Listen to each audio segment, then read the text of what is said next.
And as he's beating the crap out of him inside that triangle, the arm is just flopping.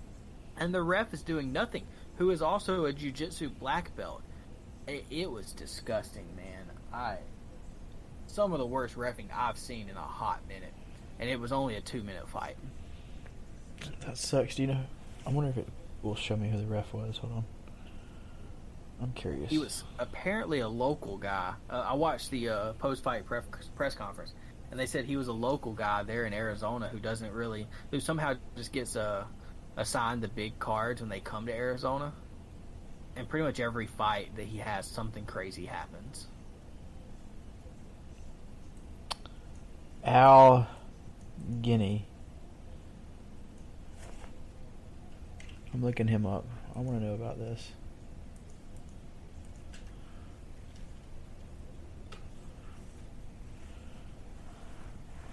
Ooh, first thing that pops up, John McCarthy scolds referee. Of course he does. UFC. Referee ripped for not noticing Jamal Hill's dangling arm. Huh. I mean, I sent you the GIF. You saw it, man. It was disgusting. Yeah, it was. I'm glad he's okay. I have no idea. I don't know how he can just sit there. It was the same thing that Jacare did after it got broke. Neither one of them acted like it even hurt. I mean, because it didn't right afterwards, and until that adrenaline. There's got to be a point where adrenaline does nothing. I'm telling you, know what I mean? Adrenaline and dopamine is powerful. Like that shit, it blocks your receptors, so like your pain receptors don't exist. You and I watched that Charles Oliveira Tony Ferguson fight together. We thought that arm bar was pretty that was nasty. tight. Oh, this one was on another level. Oh, it was definitely on another level. I think it has to do with it being a light heavyweight because you can be strong and it take more. I'm gonna use pounds of pressure. That's what tires and stuff is. That's how they measure pressure is by pounds, I believe. Right. Pretty much. Luke, we're gonna stop recording for a second. Yeah. Go. Yeah. So they measure pressure by pounds. So it would take certain amounts of pounds of pressure to snap a bone. Right. Now, the difference in Jamal Hill's arm and probably Tony Ferguson's arm, I think Jamal Hill is probably stronger, got a little bit more muscle. So I'm sure it probably takes a little bit more pressure. But I think the difference in what Charles Oliveira can apply compared to someone like Paul Craig is much more than the difference of the strength of their arms. Does that make sense? It does. So I get what you're saying. Much worse. Yeah, that's true. Okay. That's just insane to me still. I think it also was the fact that Paul Craig went belly up for a second. Not belly up, belly down. So he had a lot more leverage than when Oliveira's back was on the ground. That is true. That is very true. Yeah, jiu-jitsu is an amazing sport. It really is. You know the best part about that? What's that? Is that I picked Bear Jew, so. No, I've got you as picking Hill.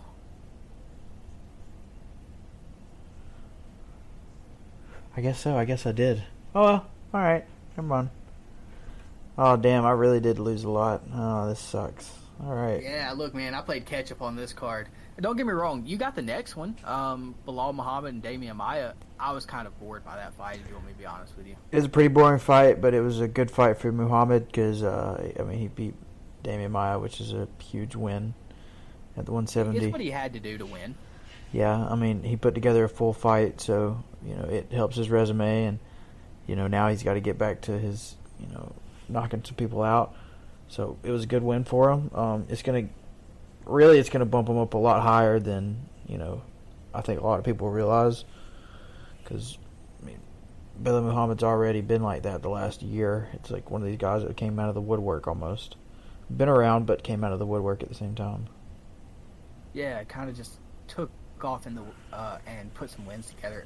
Honestly, I think he's going to get put up there around number 9. Yeah. I don't see anybody in front of him that he can beat. My opinion, I don't think he can beat Usman. I don't think he can beat Covington, Burns, Edwards, Thompson, Luque, Chiesa, Masvidal, Magny. I don't think he can beat any of those guys. He hasn't fought Masvidal yet, has he? No.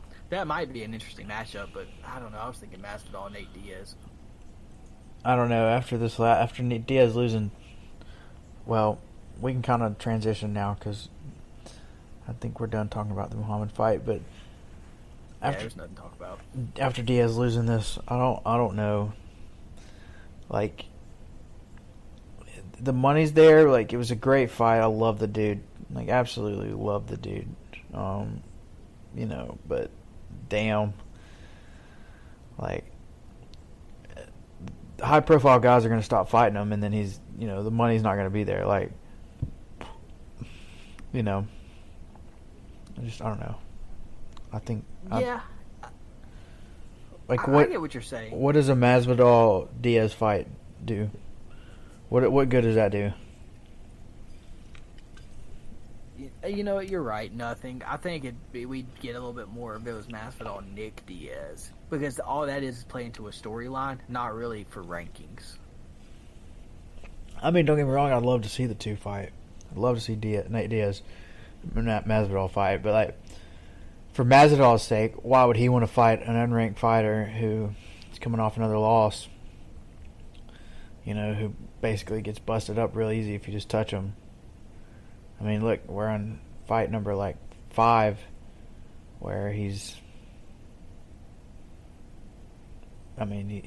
busted his ass open pretty easily. I mean, now that elbow that put a gash on his temple, that was nasty. Yeah, and it was in a good spot where it was going to produce a lot of blood. You know, just to talk about that Leon Edwards-Nate Diaz fight, and then to get back into the topic of matchmaking. You know, I was the whole fight wondering why Leon didn't put a little bit more pressure on, because I thought he was dominating 24 minutes of that fight. Yeah. Obviously, that last minute was something different, but I think that last minute showed me why he wasn't putting more pressure on.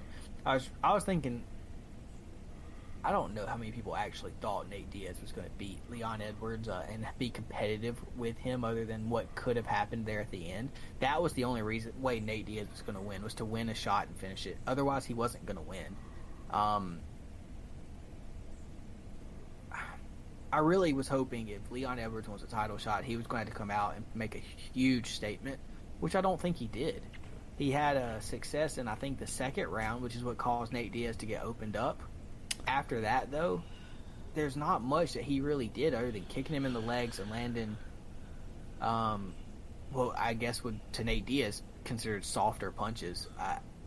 He won the fight, don't get me wrong, but I don't think he done anything to solidify himself as the next top dog for Kamaru Usman. I don't either, because Diaz, I mean, if he wouldn't have pointed at him after not rocketing him, he might have could have hit him one more time and really knocked him out. Like, he honestly, I think he could have. I think he had a chance. Edwards was woozy. Edwards was definitely woozy after that right. Yeah, was it right? Yeah, it was a right.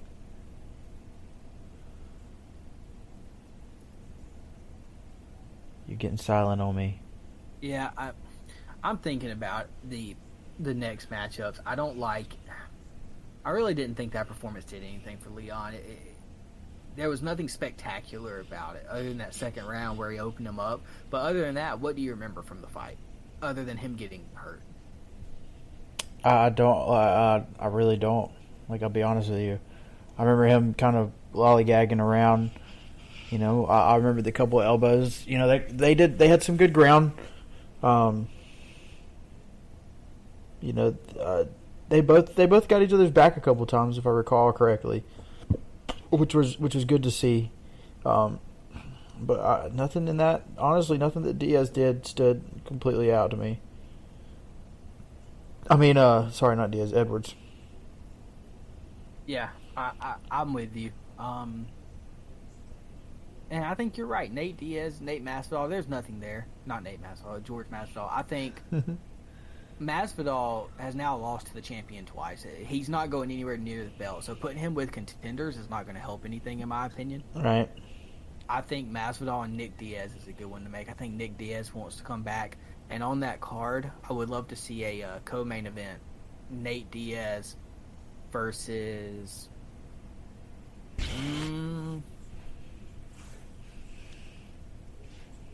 Bilal. How would you feel about that? I wouldn't. I think it's disrespectful to Bilal. Like sorry, but I love Nate Diaz, but I think assigning him to anybody in the top 10 right now is pretty sad. Like, even though he went the tier 5 with Edwards, that's saying, hey, this guy who's an unranked fighter is just as good to be paired with anybody in the top 10, but he's not a ranked UFC fighter, but he currently fights in the UFC. I've been hearing Tony Ferguson wants to move up to welterweight. How would you feel about Nate Diaz versus Tony Ferguson? I would see that. I think Nate Diaz would tear him apart. I think that'd actually be a fun fight. What do you think? Yeah, I think that's a good card right there. We should build our own card, get with Dana, see what he thinks. Yeah, I think he would definitely talk to us. The Nate Diaz is like, it's playing into my our Tap or Snap segment today, so I think you're going to enjoy it. So keep Diaz on your mind. Okay. Well, we'll go ahead and move on to the next fight, which might be the most beautiful moment that we've had this year in MMA. I've never been so happy to say I picked a fight wrong. I'm so glad Moreno won. Man, that was such a good fight. That was honestly, I hate to say this just because I like Figueiredo. He's a great guy, but that was one of the most dominating, 2.5 rounds that I've ever seen somebody put on in a championship fight against a opponent that's really good. I agree, and I don't even remember one thing that Figueiredo done during that fight. Like he looked so flat and off. Like he looked like he didn't even want to be there. I agree. It looked like a training match. It looked like Brandon Moreno was just beating up his training partner. Yeah, it was really weird. Taking nothing away from Brandon Moreno, but usually Figueiredo is really aggressive and pushing the pace and trying to kill people. He didn't do any of that in this fight. Nope, he did not try to kill anybody in this. So, congratulations to Brandon Moreno. I can't wait to see him defend his belt. I'm pretty sure it will be against Askar Askarov. Askarov. Yeah. I can only imagine that's who it'd be against. I don't know why it would be against anybody different. I mean, the guy's undefeated, just beat Joseph Benavidez. I will say this, if Joseph Benavidez wants to be champion, he needs to win one more fight. That's been eluding him his whole life. The one person I think he would be able to beat is Brandon Moreno. So, yeah, I think he needs to retire, in my opinion, though. All right, we'll go ahead and talk about the main event so that we can kind of move on. We're starting to linger, aren't we? It's all right. So I was about to probably ask you the same question. How did you feel about this, like as a fight? It looked like Marvin Vettori knew that if he didn't get the fight to the ground, he had no chance to win. Yeah. It reminded me of BJ Penn versus Diego Sanchez.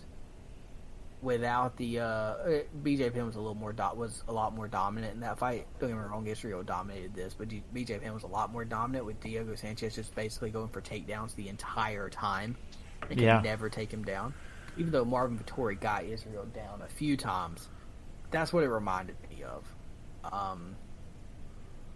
I thought Israel, when he did get put on the ground, though, looked very calm and was able to reverse position several times and get up, and that was very impressive for someone against